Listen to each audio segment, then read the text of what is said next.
For 15 years I had been the family's go-to person for medical emergencies. When Mom had her gallbladder surgery, I took 2 weeks off work to care for her. When Dad's diabetes got out of control, I drove him to every appointment and managed his medication schedule. When my sister Sarah broke her leg skiing, I flew out to Colorado and stayed with her for a month during recovery. I was the one with the medical background. An MD from Johns Hopkins, board-certified in emergency medicine, and department head at Regional Medical Center. But to my family, I wasn't Dr. Jennifer Walsh. I was just Jenny, the reliable one who handled the messy, inconvenient parts of life while they focused on more important things. The pattern was always the same.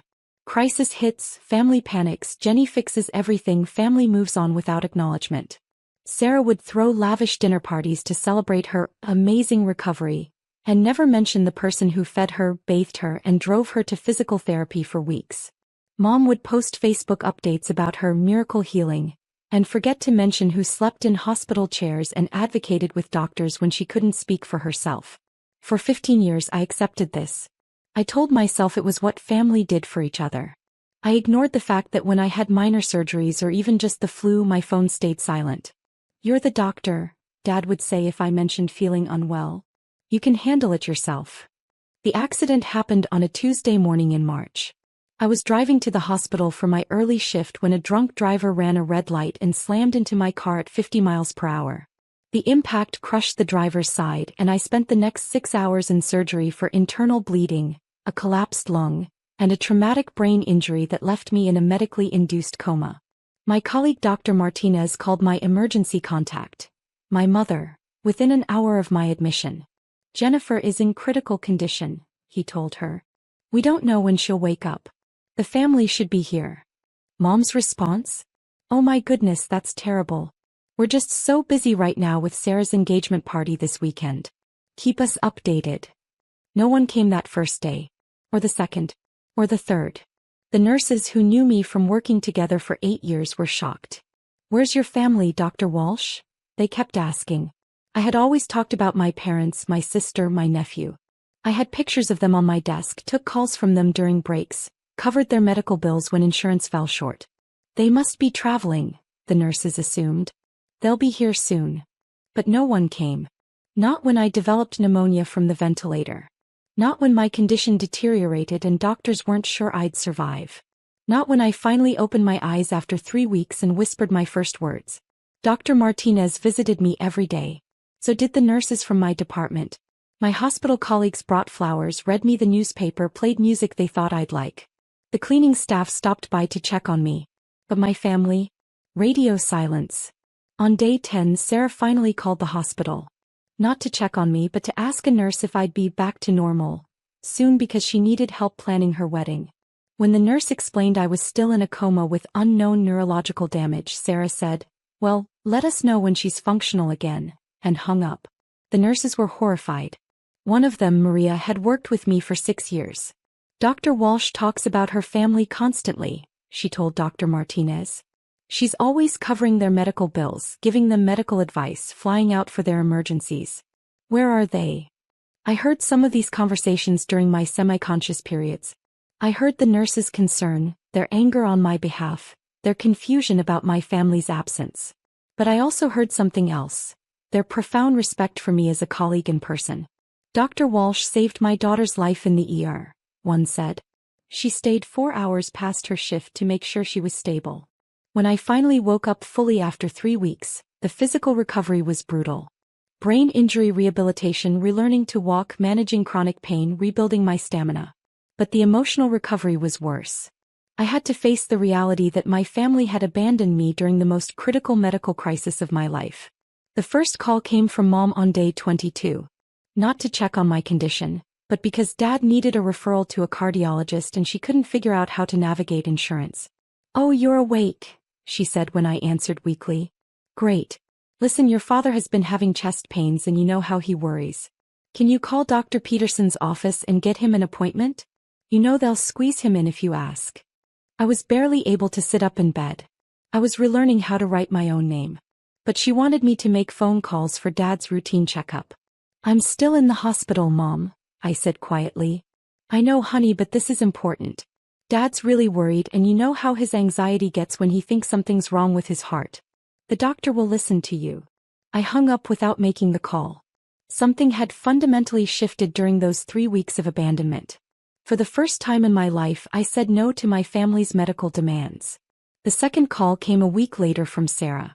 She'd heard through hospital staff that I was finally conscious, and she needed me to review her fiancé Mike's weird rash via photos she wanted to text me. "It's probably nothing," she said breezily, "but you know how men are about medical stuff. Just take a quick look and tell me if he needs to see someone." "Sarah," I said slowly, "I've been in a coma for 3 weeks. You never visited. You never called to check on my condition. And now you want free medical advice. Don't be dramatic, Jenny. You're fine now, obviously, since you're talking. And this rash thing is really bothering Mike. It'll take you 2 seconds to look at a photo." I hung up on her too. The recovery took 4 months. 4 months of intensive physical therapy, occupational therapy, cognitive rehabilitation, and psychological counseling to deal with the trauma. 4 months during which my family called exactly 6 times, each time requesting medical favors, referrals, or free consultations for their various minor health concerns. Never once did anyone ask about my recovery. Never once did anyone visit. Never once did anyone offer to help with my medical bills, grocery shopping, or transportation to appointments, all things I had provided for them countless times over the years. I spent those 4 months not just healing physically, but evaluating my entire relationship with my family. The hospital social worker helped me see patterns I'd been blind to for years. "You've been their personal unpaid medical concierge for decades," she observed. "But when you needed medical support, they disappeared. That's not normal family behavior." He was right. I had been their emergency medical contact, their insurance navigator, their treatment coordinator, their specialist referral service, their medical bill backup plan, and their personal physician for minor concerns. I had spent thousands of dollars on their healthcare costs and hundreds of hours managing their medical needs. But I wasn't their daughter or sister. I was their free medical service. And when I couldn't provide that service, they had no use for me. I returned to work in July, 6 months after the accident. My colleagues welcomed me back with genuine warmth and relief. "We missed you, Dr. Walsh," the nurses said. "The department wasn't the same without you." Patients who remembered me from before the accident thanked me for the care I'd provided their families. At work I was valued. At home I was exploitation. The call that changed everything came in September, 6 months after I'd returned to work. Mom called, and for once she sounded genuinely panicked. "Jenny, thank God you answered. We need your help urgently. Something terrible has happened." My first instinct was the old one: drop everything and fix their crisis. But I'd learned to pause, to think, to protect myself. "What's wrong?" I asked carefully. "It's about the malpractice suit. You remember Mrs. Henderson, Dad's patient who died during surgery 3 years ago? Her family is suing Dad for $2.3 million, and our lawyer says we need documentation from the hospital medical board that the standard of care was followed. The insurance company is threatening to drop us if we can't provide board certification that the procedure was appropriate." My blood went cold. I remembered Mrs. Henderson. She was 67, diabetic, and Dad had insisted on operating despite clear surgical risks I had advised against when he consulted me privately. I had told him the surgery was too dangerous, that medical management would be safer, but he dismissed my concerns as overcautious and proceeded anyway. Mrs. Henderson had died on the table from complications I had specifically warned him about. "The lawyer says we need a medical board review and certification from someone with authority at Regional Medical Center," Mom continued frantically. "Someone who can officially state that Dad followed proper protocol. You know people there, right? Can you get us that documentation?" I was quiet for a long moment. 3 years ago, when Dad had asked my opinion about Mrs. Henderson's case, I had given him detailed medical advice based on her chart. He had ignored it completely. When Mrs. Henderson died, he never mentioned my warnings. When the family threatened to sue, he never asked for my support or testimony. Now they needed me to provide official medical board documentation to save him from a $2.3 million malpractice judgment. "Jenny, are you there? This is really urgent. The deadline for providing this documentation is next week, and if we can't get board certification, the insurance company won't cover the lawsuit. We'll lose everything, the house, Dad's practice, our entire savings. I understand, I said quietly. You need medical board certification from Regional Medical Center. Exactly. Can you call someone there? Maybe that Dr. Martinez you work with? Someone who can review the case and provide official documentation. Mom, I said slowly, I need to tell you something. What? Jenny, we really don't have time for. I am the medical board. Silence. What do you mean? She asked weakly. I mean, I chair the medical board at Regional Medical Center. I have for 2 years. Any official medical board review and certification has to come through me. Personally. The silence stretched longer. You're the chairman? Yes. The position you're asking me to use my connections to reach? That's my position. The authority you need for board certification? That's my authority. The person who will review Dad's case and determine whether proper medical protocol was followed? That's me. I could hear her breathing, but she couldn't speak. And Mom? I remember Mrs. Henderson's case very clearly. I remember the consultation Dad requested.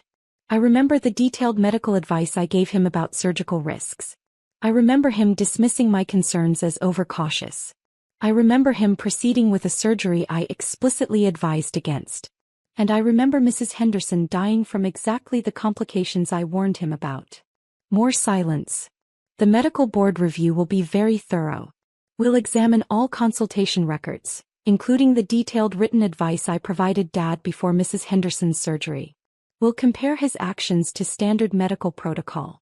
We'll determine whether he followed appropriate procedures or ignored medical advice from a board-certified emergency medicine physician. Jenny, she whispered, you can't, we're family. Family. I said quietly. You left me in a coma for 3 weeks. No visits. No calls. No concern for my survival or recovery. But now you need the authority and position you never acknowledged I had, and suddenly I'm family again. I could hear Dad in the background asking what was wrong, asking what I was saying. Here's what's going to happen, I said calmly. The medical board will review Dad's case according to standard protocol. We'll examine all medical records, including consultation documentation. We'll interview all relevant medical professionals who provided advice. And we'll determine whether proper medical standards were followed. But we're your parents, Mom said desperately. You can't do this to us. We'll lose everything. Mom, I'm not doing anything to you. I'm doing my job as medical board chair.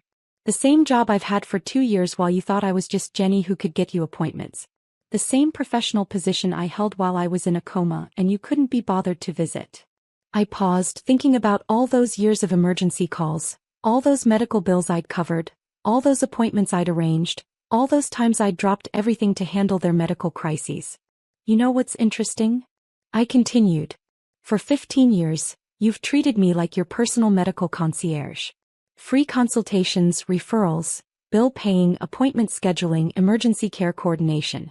But you never saw me as the medical professional I actually am. You never respected my education, my expertise, or my position. I was just convenient. Dad got on the phone. Jenny, you're being ridiculous. Of course we respect your career. But this is family business. You can't let professional rules destroy your own father. Dad, when Mrs. Henderson needed surgery 3 years ago, and you asked my professional medical opinion, was that family business or professional consultation? You were helping me think through a difficult case. I was providing expert medical consultation based on my training and experience. I reviewed her chart. I assessed her surgical risks. I provided detailed written advice recommending against surgery. That wasn't your daughter talking, Dad. That was Dr. Jennifer Walsh, board-certified emergency medicine physician, giving you professional medical guidance. But you ignored that professional medical advice completely. You never mentioned my consultation when Mrs. Henderson died. You never referenced my warnings when the family threatened to sue. You dismissed my medical expertise then, but now you want to use my medical authority to save you. I could hear Mom crying in the background. The medical board review will be comprehensive and fair. We'll examine all the evidence, including the consultation records showing that you received and ignored expert medical advice from a qualified physician. The board will determine whether proper medical protocols were followed. Jenny, please, Dad said desperately. We're your family. We love you. This lawsuit will destroy us. Dad, where was that love when I was fighting for my life in a coma? Where was that family connection when I needed support during the most critical medical crisis I've ever faced? I hung up the phone and sat quietly in my office, looking at the framed diplomas on my wall. Johns Hopkins Medical School. Board Certification in Emergency Medicine. Regional Medical Center Department Head. Medical Board Chairman. For years my family had seen none of this. They had seen only Jenny, the convenient family member who fixed their medical problems. They had never acknowledged my professional achievements, my medical expertise, or my leadership position in the medical community. They had wanted access to my connections without recognizing my authority. They had wanted to use my professional position without respecting my professional judgment. The medical board review took 3 weeks. As chairman, I recused myself from the final determination due to conflict of interest, but I provided all relevant documentation to the board, including the detailed consultation records showing that Dr. Walsh had received explicit medical advice recommending against Mrs. Henderson's surgery from Dr. Jennifer Walsh, and had proceeded against that expert recommendation. The board found that proper medical protocol had not been followed, that expert medical advice had been ignored, and that Mrs. Henderson's death resulted from foreseeable complications that had been specifically identified by the consulting physician. Dad's malpractice insurance refused to cover the lawsuit. He lost the $2.3 million judgment. The family home was sold. His medical practice was closed. Their savings were liquidated. 6 months later, Mom called again. Jenny, your father is having chest pains again, and we can't afford to see a cardiologist without insurance. Can you take a look at him? I thought about the 3 weeks I'd spent alone in a coma. I thought about the 4 months of recovery they'd ignored. I thought about the 15 years of medical services I'd provided without acknowledgement. Mom, I said quietly, I'm not your family doctor. I never was. I was your daughter who happens to be a doctor. But daughters who spend 3 weeks in comas without family visits aren't really daughters anymore. You can't still be angry about that hospital thing, she said. We explained we were busy. Sarah's engagement was. Not angry, Mom. Just clear about boundaries. If Dad needs medical care, he should see a physician. I can recommend several good cardiologists who accept payment plans. But we can't afford. That's not my problem anymore. You'll need to figure it out yourselves. I hung up and returned to my work. On my desk was a thank you card from a patient's family, thanking me for saving their father's life in the emergency room. Next to it was a photo from the hospital charity gala where I'd been honored for my contributions to community medicine.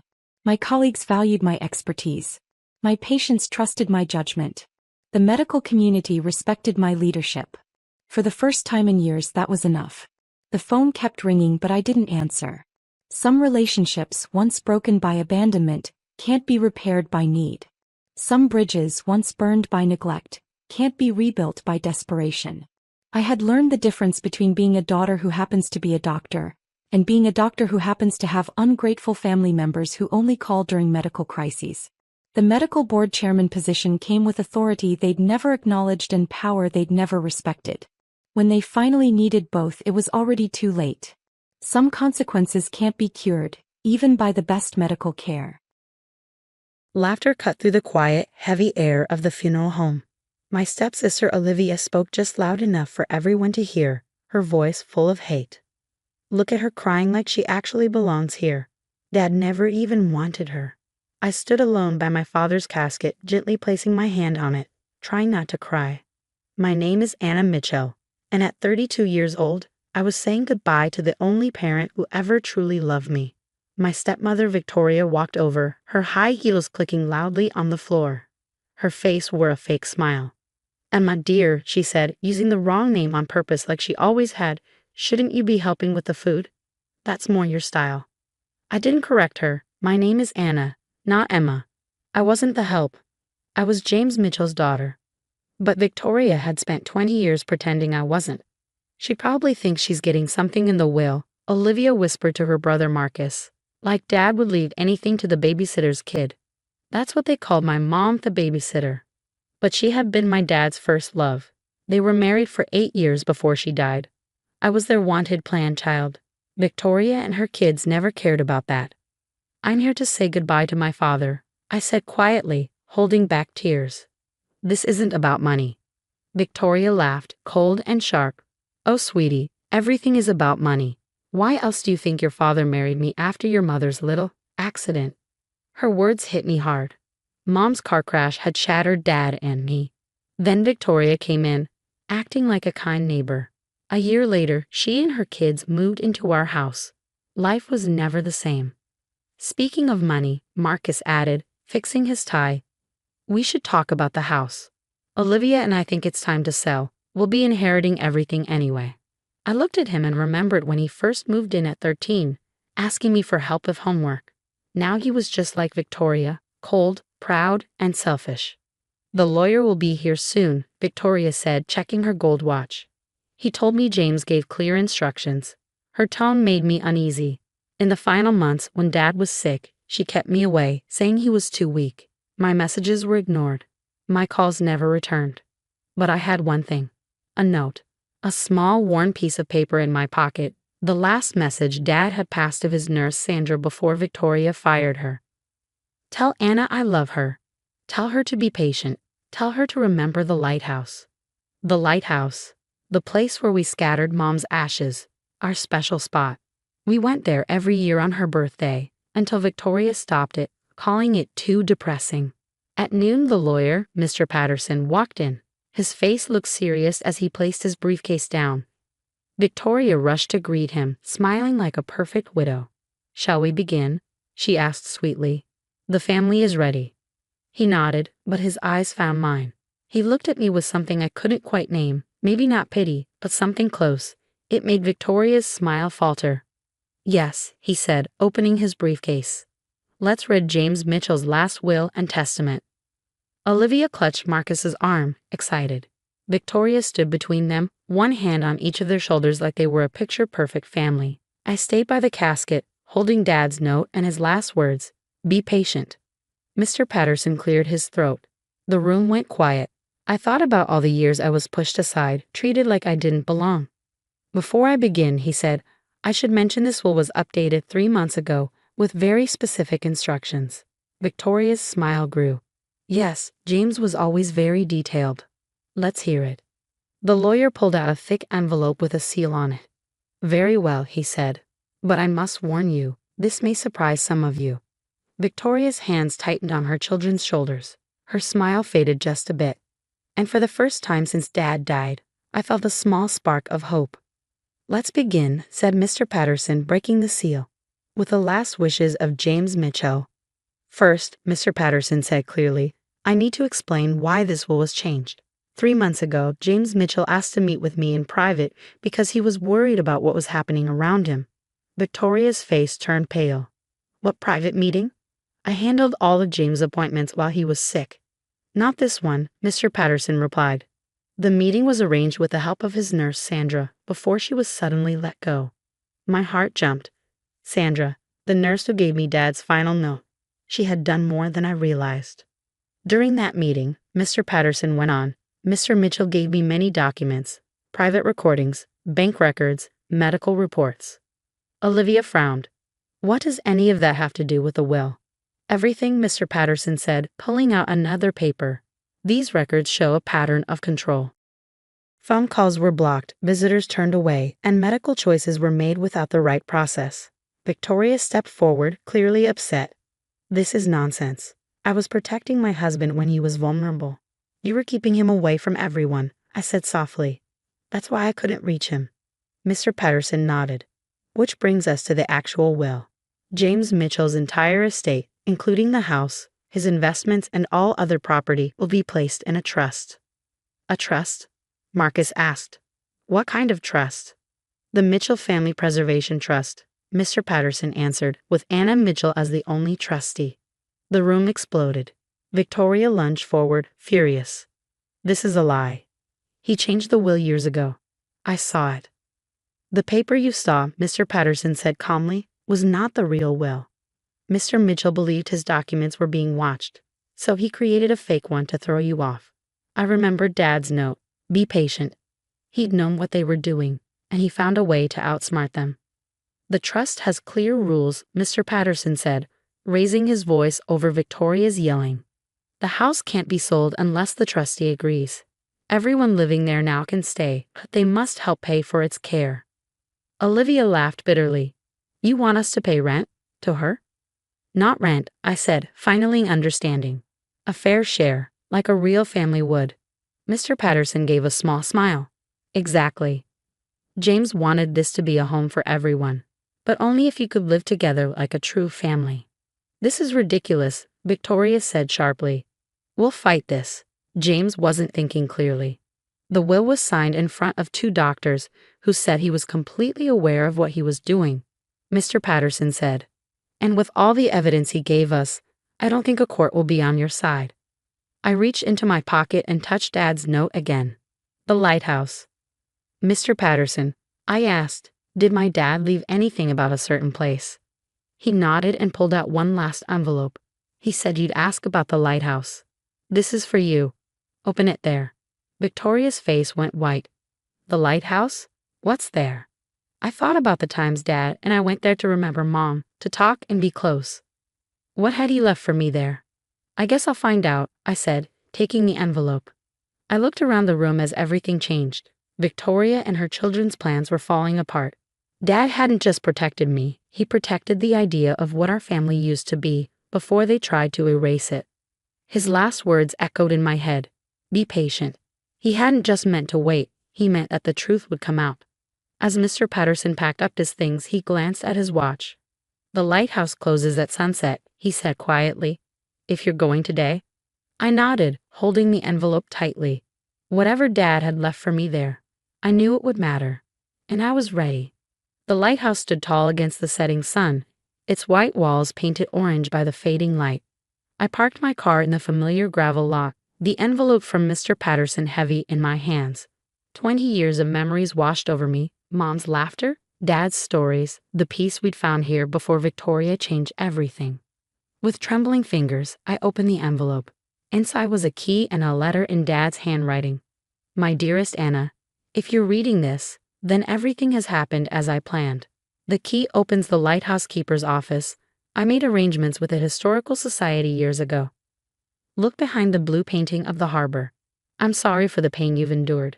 When I married Victoria, I thought I was doing the right thing, giving you a complete family. By the time I realized my mistake, she had already begun isolating us, using my grief over your mother to manipulate both of us. But I never stopped watching, never stopped planning. Every cruel word, every scheme, every attempt to push you away. I documented everything. The evidence is all there, behind that painting, along with something else. Something Victoria never knew existed. Your mother and I had a dream for you, long before she passed. We wanted to protect you, to ensure you'd always have a place to call home. The lighthouse wasn't just where we scattered our ashes, it was where we built your future. I love you, sweetheart. Never doubt that. Dad. I climbed the familiar steps to the office, my heart pounding. The key slid perfectly into the lock. Inside, the blue painting hung exactly where it always had, a constant through all my visits here.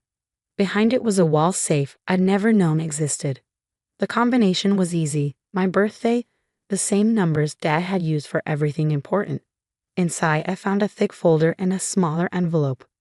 The folder contained exactly what Dad had promised, years of documented evidence. Photos of Victoria tampering with our mail, recordings of her threatening the household staff, bank statements showing how she'd slowly siphoned away Dad's assets into private accounts. But it was the smaller envelope that made my hands shake. Inside was a deed and a partnership agreement dated 2 years before Mom's death. They had bought the lighthouse and the surrounding property through a private trust, converting it into a historical site with one condition, that their daughter would inherit the position of trustee on her 32nd birthday. I was now the owner of not just a family home, but a piece of history that had been mine all along. My phone buzzed. Victoria. I let it go to voicemail, already knowing what she'd say. Threats, demands, attempts to negotiate. But she had no power anymore. The evidence in this safe would ensure that. As the sun set, I walked out onto the lighthouse balcony, the same spot where we'd scattered Mom's ashes. The sea breeze carried the same salty sweetness it always had. And for the first time since Dad's death, I felt peace. We did it, Dad, I whispered to the wind. We really did it. The next morning, I called Mr. Patterson. Within a week, Victoria, Olivia, and Marcus moved out of the family home, their dreams of easy inheritance shattered. The evidence Dad had gathered ensured they couldn't contest anything without risking their own exposure. I turned the family home into a sanctuary for single parents transitioning through tough times, naming it after my mother. The lighthouse became a museum, sharing not just maritime history but stories of love, legacy, and justice. Sometimes, on quiet evenings, I climb to the lighthouse balcony and think about patience. Dad taught me that justice doesn't always come quickly, but it does come to those who hold on to their truth and never let go of love. Victoria and her children eventually moved to another state, their perfectly crafted facade crumbling under the weight of their exposed lies. But the story people tell now isn't about their cruelty or defeat. It's about a father's love, strong enough to reach beyond death and right the wrongs of years past.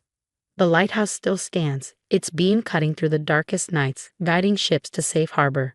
Just like Dad's love had guided me through my darkest times, leading me home to the truth that had been waiting here all along. And on my mom's birthday each year, I scatter flowers from the balcony, knowing that somewhere, both my parents are watching, proud of the daughter who learned to be patient, to be strong, and to believe in the power of a love that never dies. Some people say they hear laughter on the lighthouse steps late at night, a man and a woman sharing jokes and dreams about their daughter's future. I like to think it's them, still watching over this place they created for me, still celebrating the justice that finally came to light. In the end, it wasn't just about winning or losing an inheritance. It was about preserving the truth of what family really means, not the perfect facade that Victoria tried to create, but the messy, loving, authentic bonds that withstand even death itself. Now when I look at old family photos, I don't see what I lost. I see what I gained. A legacy of love, strength, and the kind of patience that moves mountains, or in this case, reveals the truth hidden within a lighthouse, waiting for exactly the right moment to shine. The text arrived just as I was pulling the turkey out of the oven. Don't bother visiting for Thanksgiving dinner. Amanda and her mom are the only family I need now. Stop sending money. We don't need your help anymore. I stared at my phone, the harsh words from my father blurring through my tears.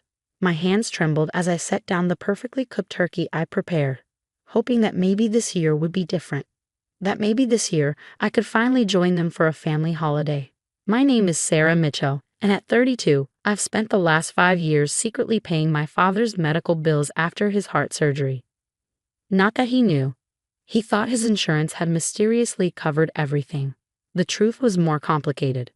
I glanced at the latest hospital bill on my kitchen counter, $4,800 for his monthly medications and checkups.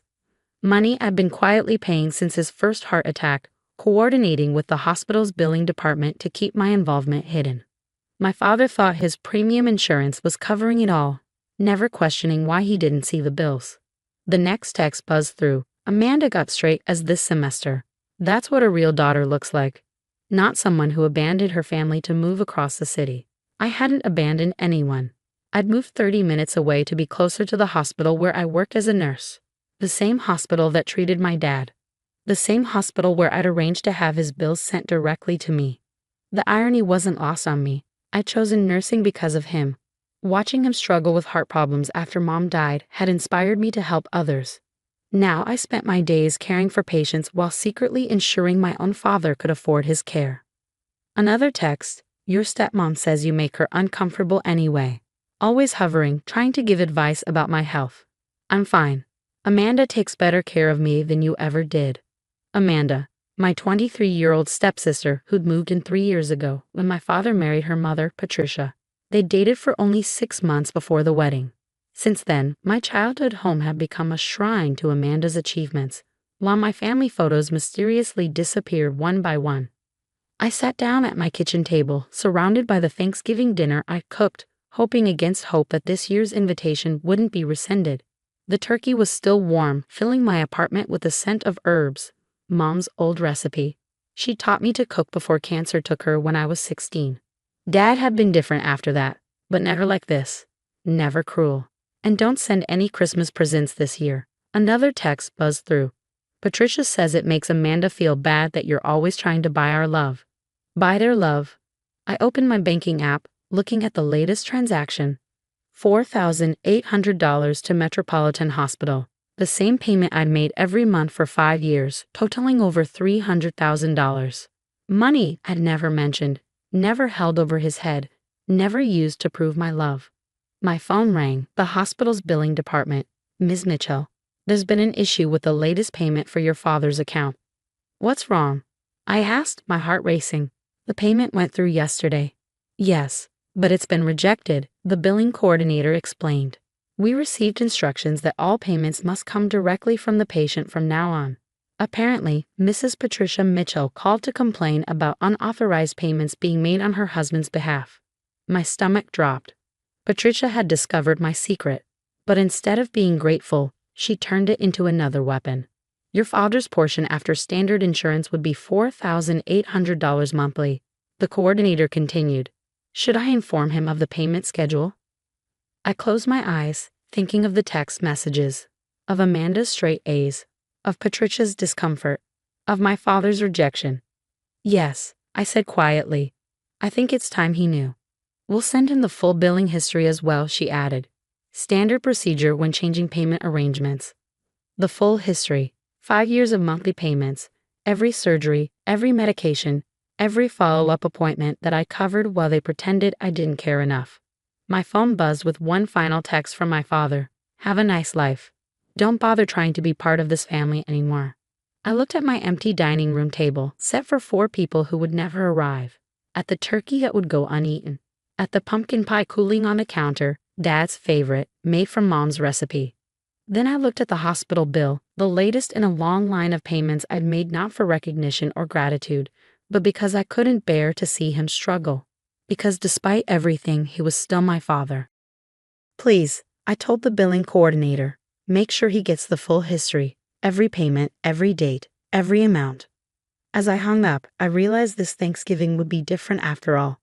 Not because I'd finally be welcomed at their table, but because for the first time in 5 years, my father would learn what real family loyalty looked like. The truth was coming, served cold like the dinner growing stale on my table. And somehow, that felt like something to be thankful for. The hospital called my dad the next morning. I was at work on an early shift, checking on patients, when my phone started buzzing again and again. First, 3 missed calls from Patricia, then a bunch of angry texts from Amanda, and finally a call from my dad. What is this bill? He asked, trying to stay calm but sounding worried. The hospital says I owe $4,800 a month. That can't be right. My insurance covers everything. I stepped into the empty break room and took a deep breath. No, Dad. I've been paying it. For the last 5 years. Silence. What do you mean, you've been paying it? He asked. Every bill. Every medication. Since your first heart surgery. I worked it out with the hospital, so everything came to me. More silence. I imagined him sitting at the kitchen table, the same one where I used to do homework, where Mom made Sunday dinner, where Patricia now hosts family meals I'm not invited to. That's over $300,000, he said, flipping through papers. $312,000 actually, I said, trying to sound calm, like I do with difficult patients. That's the same amount you told me not to send anymore. More silence. Why would you do this? He finally asked. Because you're my dad, I said. After Mom died, I promised I'd take care of you, even if you didn't want me to. I heard Patricia yelling in the background, tell her to fix it, call the hospital. She can't just stop paying. You don't get to ask me for anything, I said, loud enough for her to hear. Not after those texts yesterday, not after pushing me away for 3 years. But we can't afford this, Dad said. His voice shook. Patricia just put a down payment on a car for Amanda. We're already tight on money. Of course they were. I'd seen Amanda's social media, her new BMW, her shopping trips, fancy vacations, all while I worked extra hours to pay his medical bills. I know about the car, I said softly, and the cruise last month, and Amanda's shopping in New York. I saw the posts, all the family events I wasn't invited to, but I still kept paying. Sarah, he started. I interrupted him. Last night, I made Thanksgiving dinner. Mom's recipes, turkey, stuffing, cranberry sauce, even the pumpkin pie you love. I set the table for 4, hoping maybe this year would be different. But instead, I got texts saying I don't belong in your life. Patricia's voice got louder. She's trying to guilt trip us. No, I said firmly, I'm telling the truth. For the first time in 5 years, you're all going to see what real family care looks like. We can't pay this, my dad said again, sounding scared. Sarah, please, my pension isn't enough. I know, that's why I paid from the start, but you told me you didn't need me anymore. That Amanda takes better care of you. My pager went off. A patient needed me. I have to go, I said. The hospital billing office has my info if you need the payment records. And Dad? Yes, he said quietly. That turkey I made, it's in the freezer now, just like Mom used to do. But this time, not because we had leftovers, because there was no one to eat it with. I hung up before he could say more. My tears in the break room were just for me, no one else would see them. As I headed back to work, my phone buzzed again. A message from my dad. I didn't know. All this time, I didn't know. I replied. No, you didn't want to know. That's different. Then I turned off my phone and went back to caring for people who actually wanted my help. The truth was out, cold like my untouched Thanksgiving dinner. But somehow, I felt lighter. After 5 years of silence, my voice had finally been heard. Let them figure out the bills now. Let them realize what they lost. I had a job to do, and for the first time in years, no more secret payments to make. Sometimes the best way to care for someone is to let them face the truth on their own. 2 weeks passed in a blur of work shifts and unanswered calls. Patricia's number I blocked after the first day of constant harassment. Amanda's angry social media posts about fake family loyalty I ignored. But my father's messages, those were harder to dismiss. Please call me, he texted daily. We need to talk. It was during a quiet night shift that everything changed. I was doing my rounds when I saw a familiar name on the admission chart. James Mitchell, my father. Acute chest pain. My professional instincts took over as I rushed to the emergency room. There he was, looking smaller somehow in the hospital bed, Patricia notably absent. Sarah, he breathed when he saw me. I didn't know you were working tonight. I'm your assigned nurse, I said, checking his vitals with practiced efficiency. Where's Patricia? At home with Amanda. He winced as I adjusted his IV. They're looking at cheaper cars today, trying to return the BMW. I nodded, keeping my face neutral as I recorded his blood pressure. The doctor will be in soon. Try to rest. Wait, he caught my hand. Please, I've been trying to reach you. I gently removed my hand. This isn't the time, Dad. You need to focus on your health right now. No, he insisted, his voice stronger. I've been foolish for too long. When I saw those payment records, Sarah, I had no idea. All these years you were taking care of me while I let them push you away. I continued my checks, professional mask firmly in place. Your heart rate is elevated. You need to stay calm. I found your mother's old recipe box, he continued. Patricia had hidden it in the attic. And your childhood photos, they weren't lost. They were packed away because Patricia said they ruined the aesthetic of the house. My hands stilled on his chart. I kicked them out, he said quietly. Patricia and Amanda. The day after Thanksgiving. After I really looked at those hospital records, after I saw how much you'd sacrificed while they spent and spent. Dad, they've been living off your kindness while treating you like an outsider. I was living off your kindness while forgetting what real family means. His eyes filled with tears. Can you ever forgive me? I looked at my father, really looked at him. Past the medical equipment, past the patient chart, past the years of hurt. I saw the man who'd once taught me to ride a bike, who'd supported my dream of becoming a nurse, who lost himself after Mom died. It's not about forgiveness, I said finally. It's about understanding what family really means. It's not about expensive cars or perfect holidays. It's about being there for each other, even when it's hard, even when it hurts. Like you were there for me, he whispered, even when I didn't deserve it. Get some rest, I said, adjusting his blanket. We can talk more tomorrow. But before I could leave, he spoke again. Sarah? That turkey you made for Thanksgiving, is it still in your freezer? I nodded. Maybe when I'm better. We could have that dinner. Just us. For the first time in weeks, I felt myself smile. I'd like that. 3 days later, I helped Dad settle back into his house. A house now peacefully free of Patricia and Amanda's presence. As I heated up the preserved Thanksgiving turkey and Mom's special sides, Dad placed her recipe box back in its rightful place in the kitchen. You know, he said, watching me work, your mother would be so proud of you. Not just for becoming a nurse, but for being a better person than I've been. We sat down to our reheated Thanksgiving dinner, just the two of us. It wasn't perfect. The turkey was a little dry from freezing, the stuffing needed extra gravy. But as we shared our first real meal together in years, I realized something. Sometimes the best family moments aren't the picture-perfect ones. They're the ones that come after the storm, when truth and love finally find their way back home. Dad insisted on doing the dishes afterward, though his hands shook slightly from his medication.